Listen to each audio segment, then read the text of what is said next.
Hi, everyone. This is Sarah Weaver with That Real Estate Tech Guy. I can tell you one thing. Technology is the single most important aspect of every business that has successfully scaled. It's time for That Real Estate Tech Guy. It's your weekly chance to explore how technology can help your real estate business explode. Each week, you'll hear from real estate investors who have been there and done that and find out their favorite technology tips. Listen in as Jordan speaks with tech companies and learns about new technologies and new ideas that will help you scale your business. And now, join your host, Jordan Samuel Fleming, CEO of Smartphone, for this week's episode. Hey, everybody, and welcome to another episode of That Real Estate Tech Guy. I'm your host, Jordan Samuel Fleming, and I am delighted to say that my co-pilot for today's episode is Sarah Weaver from Invested Adventures. Sarah, welcome to the podcast. Give us all a little bit of background on you and the company. Thanks, Jordan. You said it right. I'm Sarah Weaver. I own a company called Invested Adventures, and I take real estate investors on epic adventures around the world. I gotta know more. Like, A, how did it start? B, what, how, where, when, why, and why am I not on an adventure? Well, you're coming. What are you doing in June? You're invited. I take real estate investors on adventures because when we decide to pursue financial independence, either through real estate investing or investing of any sorts, we become weirdos. Our friends don't want to hear us talk about real estate all day long, and that's all we want to talk about. And so what I found is that then something beautiful happens. You buy enough real estate and all of a sudden your bank account looks pretty good. You probably quit that job that you hate. And then I have investors say, now what? So I've had wildly successful investors come to me and say, man, Sarah, you seem to figure out the fun part of life. You seem really fun. And I'm like, Jordan, I'm super fun. And I'd love to help you do the same thing. So I would pour my heart into them, teach them about credit card hacking and travel hacking and using miles to pay for travel, which then still doesn't help the part of we still have too much money in our bank account. But it helps you get your butt on a plane. But something was happening. People weren't booking the flights. I was like, what are you doing? I told you all the things. I gave you all the recommendations. I told you where to stay, what to eat, what to do. And they still wouldn't do it. I was like, ugh, I know what it is. They feel like they don't deserve a vacation. So I said, what if I made it a business trip, aka I've never felt that. Me too. And what if I make it a business trip? Would you come? What if I invited other real estate investors and we'll have epic adventures during the day, and then we can't help ourselves when we're hiking up a mountain. If you're not out of breath, you're talking about cost segregation or syndications or cash on cash return. And then at dinner, you have a beer in your hand or a glass of wine, and we're saying, hey, Jordan, how'd you finance that deal? And then next thing we know, we're getting ideas on how to partner on deals together. That is what I provide to the real estate community. It's really interesting because I was at an event in September of this year in Jamaica, and what I love about the event, I've been there 2 years in a row, is that unlike so many of these real estate events where they pack the schedule so much with content that you're essentially fried at the end of the day, like you're basically brain dead. This was a whole week, Sunday to Saturday in Jamaica, where and the balance of learning and content to networking, fun, and really developing relationship was probably 30-70, right? Like it was mainly about the relationships which are going to lead to deals and collaborations and JVs and all that, and the balance as well. And it sounds like for this, the focus on that balance, not only from a let's all get together and do it, but also the balance in the investor's life, because people can get a little obsessed with just doing the work and not having the life, and there's not much fun in that, right? Exactly. So I've traveled to 46 countries on 6 continents. I have worked remotely for the last 7 years, and I've been fully nomadic. It'll be 4 years next month.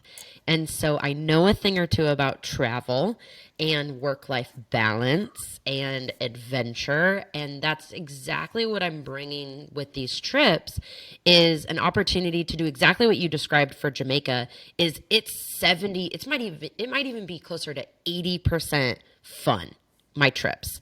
And then 20%, I am being very intentional about the time I give them for free time and what we talk about at meals. And I can't help myself. Anyone that knows me knows I love manifesting mindset. I make a few people cry because we get real vulnerable. But don't worry, that's not what my trips center on. It centers on just bringing people together because people are craving connection. Interesting. Well, now I first got introduced to you via the horridness that is Instagram. I say horridness because I really can't stand any of the social media ones. Like I really can't for the most part. Although I'm warming to Instagram. I am definitely warming to Instagram. It's a lot more fun than I thought it would be. So let's just take this back a little bit. You know, obviously you've got an experience of investing that goes back. So give me a little bit of a timeline of your investing experience, what you've been doing. And if I recall, you were also talking about some Airbnb things. Am I correct about that? Correct. So half of my portfolio are furnished rentals. I have moved them from short-term rentals to what I call medium-term rentals. So 30 days or more, I'm targeting travel nurses because of the location that mine are in. And I wrote the book, 30-Day Stay, a real estate investor's guide to mastering the medium-term rental, published by Bigger Pockets. And so I love the furnished rental space because it increases your cash flow. And it increases your cash flow quickly. So my timeline of investing, I got into the real estate industry in 2015 as an agent. I quickly became an investor and have been investing since 2017. And I now own 19 units in 4 states, which I self-manage from anywhere in the world. You self-manage wow, okay, anywhere and anywhere in the world, given that you've traveled to that many countries on that many continents and do it all with all the different hacks that you do. So you're so self-managing, because, you know, bring it kind of full circle back then to the element of technology that this podcast really is focused on. Yeah. If you're going to be fully remote, which I encourage our staff. We have a incentive scheme in our company where if you've been with us 3 years, I think it's 3, 5, and 10. 3 years we'll do 2 months to pay you, like essentially pay for accommodations anywhere in the world for you to work. 5 years we do 3 months, and 10 years 6 months, something like that. I can't remember. But we've been encouraging our staff, who are young people, who are usually in their 20s or early 30s. I keep telling them, work from somewhere, like go somewhere else and work, because you're going to have so much a better time. But if you're going to do this remote work, and if you're going to manage this many units remotely, I mean, the technology aspect. So walk me through what it's like to manage that kind of level of units where you could be anywhere in the world. Yeah, absolutely. It's a lot of systems. So things like Google Drive for every property, a Google Drive folder for every property. I have interior photos. I have a spreadsheet of what appliances are in that photos. What paint color did I choose? All of that has to be written down because I don't freaking know. And if I'm hiking in Patagonia down in Chile, which is our next investor trip, I don't want to be looking on my phone through photos trying to figure out, does that need to be replaced with a white fridge or a stainless steel fridge? So all of that information lives in spreadsheets and Google folders. And then my tenants are trained to do maintenance requests through Avail. So maintenance requests come through Avail. Then they get emailed to my operations manager. She's my first point of contact for all the tenants. All of the rent collection, leases, everything goes through Avail. And then we have great teams. So I have another spreadsheet for each of the markets I'm in, because I'm in 3 markets, Kansas City, Des Moines, and Omaha. And it is called the vendor list. And so I have a vendor list for each of the markets. And it doesn't have 1 plumber, it has 5 plumbers. And then it has like 9 cleaners, and half of them are red because we fired them. And so you have to just really grow on the ground teams. And then you have to have what I call a runner. Like I have to have like a guy or a girl who just will like go over to the property. So for example, I happened to be in town. I was visiting my grandparents. My grandparents live between Omaha and Des Moines. So I strategically bought there. I was flying from Brazil to Omaha for Christmas, and I was like, let's make that a tax write-off. So I bought these properties, and I just was there this last weekend. And of course, when you go to your own property, you notice a gazillion things wrong. And so little things like replacing the batteries on the on the smoke detectors. You need to have a guy that's not $100 an hour to fix that kind of stuff. And then everything is possible, remote. And so, as I just said, I have been to my properties, but I bought them sight unseen. So I bought them while I was living on the other side of the world, had never been to that town, had never walked that neighborhood, never walked the property until after close. Wow, that's ballsy. Now let me ask you, because when you mentioned the sort of the sheet list of the local suppliers, right? The cleaners, et cetera, the tradesmen that you may end up working with, and striking off some of them who don't do a good job or dick you around. If you're remote all the time, then you must have a process, or like you're also going to have a process for getting invoices from them, and and making sure that reporting comes in. So how do you? I know that the tenants use Avail to log maintenance requests. Is that the same platform that you use to manage the trade relationships and the billing and the work reports? Oh no, Jordan, that would be way too easy. Some of them want me to Venmo them. Some of them want me to write them a check. And so again, my operations manager is the one that's communicating all of that. So just yesterday, for example, I went into Asana, ASANY, my task management software, and my lovely operations manager assigned me to pay the snow removal guy, which I think is so funny. He sent me this beautiful invoice in QuickBooks, but yet in the invoice said, pay me via Venmo. And so my operations manager got that email, assigned me a task in Asana, pay this guy via Venmo. In the assignment, it had his Venmo handle, how much I owed him, and the last 4 digits of his phone number all lived inside that Asana task because my operations manager is amazing. And then I just opened my phone and I paid him via Venmo. Ideally, I probably should have my operations manager have access to my Venmo, now that I'm saying this out loud. But I do still have some involvement. She has all my credit cards for each of the properties. I don't have her log into my bank account, so if they do need to be sent a check, I do log in, but chase.com is amazing, and you can even send a check with a click of a few buttons, and they mail a check to the address. The check thing. I've lived in Europe for 24 years now, so I live in Europe at the moment, and I've lived here for 24 years. The idea of a check left my vocabulary in like 2005. I do not understand why people continue to request checks. It makes me laugh every time. I don't understand it at all. I haven't seen a check in like 15, it feels like 15 years or something. Except when I'm dealing with the States, and then suddenly checks are back on, and you're like, come on, guys. It makes absolutely zero sense to me. But I mean, I suppose with, what is fascinating to me is, you also then have to build up quite a lot of trust within your team if you are remote and you're dealing in this sort of volume of things, and every property is going to have specific needs and potential challenges. Then building up that team is very important. Now, the Asana is the only platform that you spoke about that I know. I mean, Google Drive I understand, but I don't know Avail. Yeah. But Asana is a platform where I understand.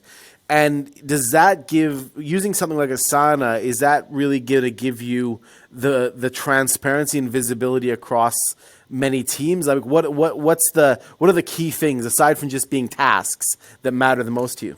Yeah, being able to collaborate and delegate. So some things need lots of feedback. So for example, my operations manager, we had to hire a new snow removal guy because our landscaper doesn't do snow removal anymore. And so she went out and collected bids. So how she did that was she went onto Facebook and looked up Omaha real estate investing, the Invest Her chapter of Omaha, and just started networking and said, hey, who knows snow removal? You can even just use the search button and search the Facebook group. People have already talked about snow removal. So then she collected bids. She put all of the bids into that Asana task so that I could easily just go and click, look at all of them, and then comment which one I liked better. And so it's also creating communication. So it's that way we're not emailing back and forth. I told them, I was like, I don't want emails. Like, don't send me another email. And then we got to a point where even now my operations manager and my virtual assistant are actually managing all of my emails. And so how my team communicates is through Asana. And if they're listening to this, I promise I will do better with Asana. I'm so bad at checking it. I love texting them or messaging them on Slack. And I know every time they're like, put it in Asana. So it allows for delegation. I have 5 employees now, contract employees. And so they all need to communicate with each other. And I don't ever want to be the bottleneck, like waiting for Sarah to respond for this.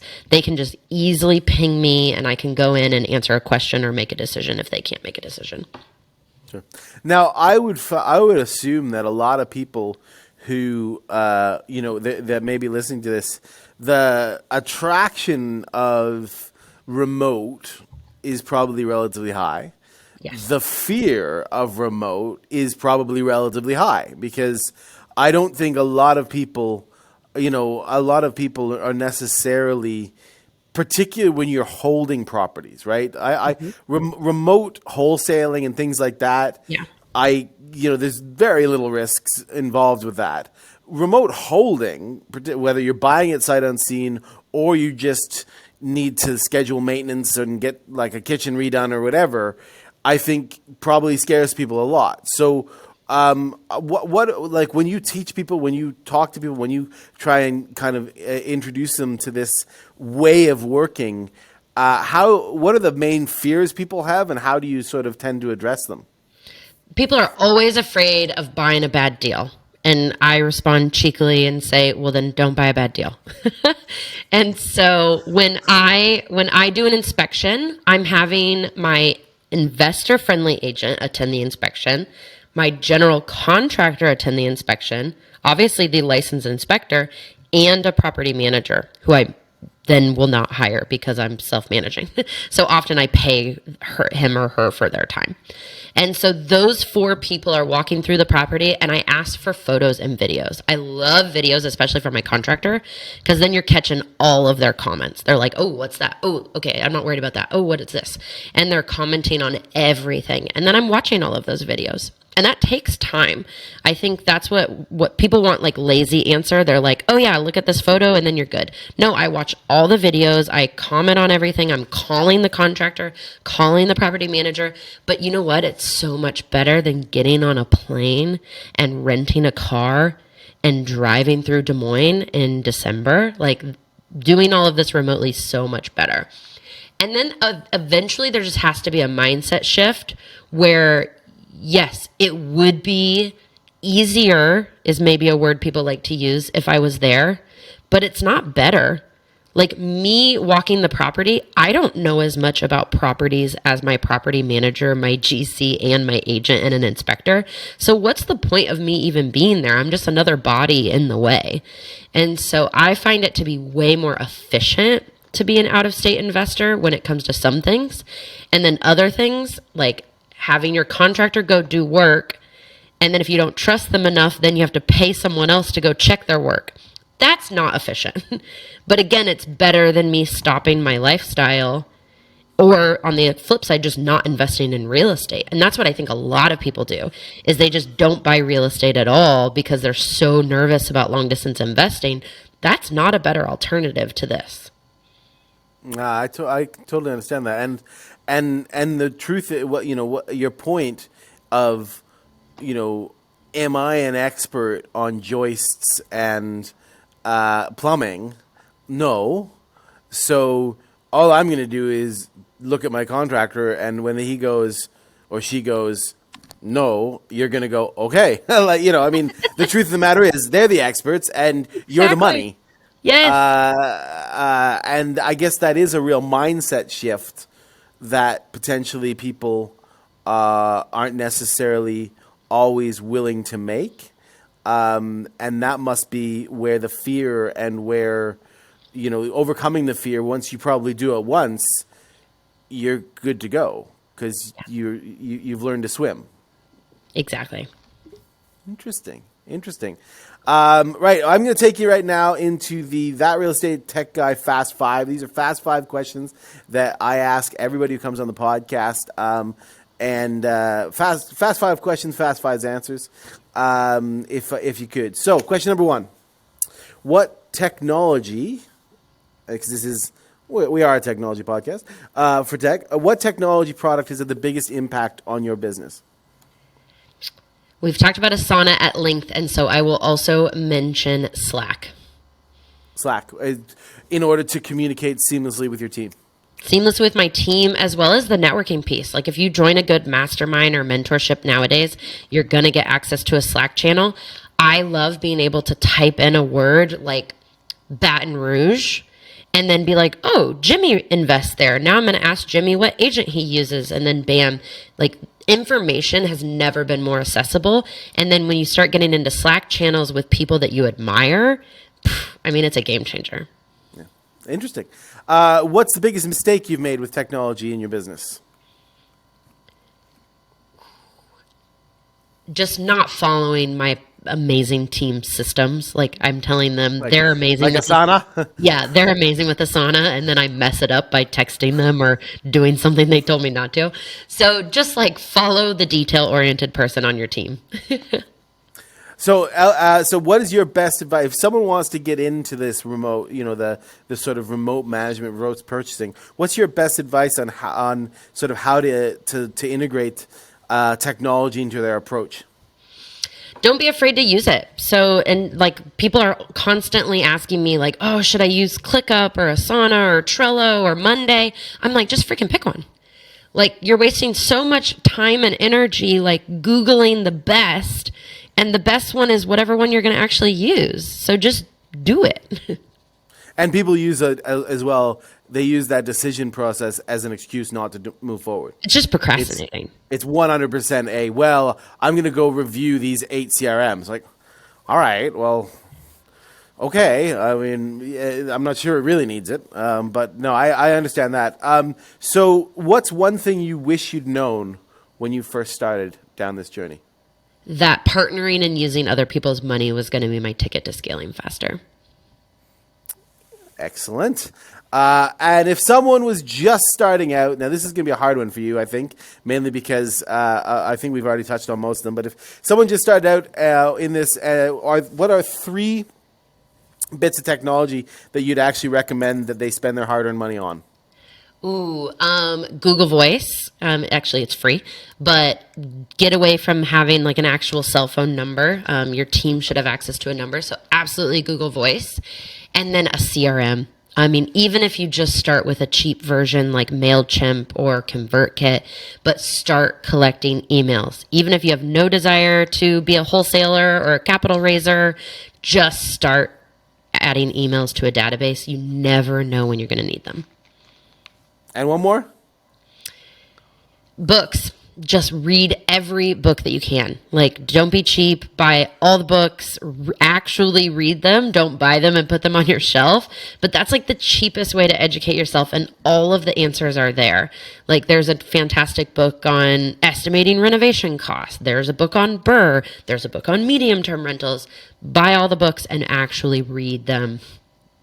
And there's never been more information available on things like YouTube, etc. I mean, there is so much information now that you've almost got no excuse not to have the best information. Absolutely. Listen, Sarah, it's been fantastic to meet you, first of all, and to learn a bit more about a part of real estate I never really knew about. To close out the show, can you just give everybody a list of places they can find you, how they can reach you, and the ways you can help them? Absolutely. I would love to hear from you guys. Please reach out to me on Instagram. My Instagram handle is Sarah D. Weaver, and my website is sarahdweaver.com. Would love to hear from you. If you guys have any questions about anything we talked about today, please reach out. Well, thank you so much. I will make sure all of those links go into the show page so that everybody has an easy way of clicking. If you can't remember the very, very simple links that they are that Sarah's just given you. Thank you, guys. Please make sure that you give the reviews and the things you're supposed to do for podcasts that nobody ever does enough of, but it really does help spread the gospel. And Sarah, enjoy your next, when's your next flight away? I head to Guatemala for a goal-setting retreat with investors, followed by a trek in Patagonia down in Chile with other real estate investors.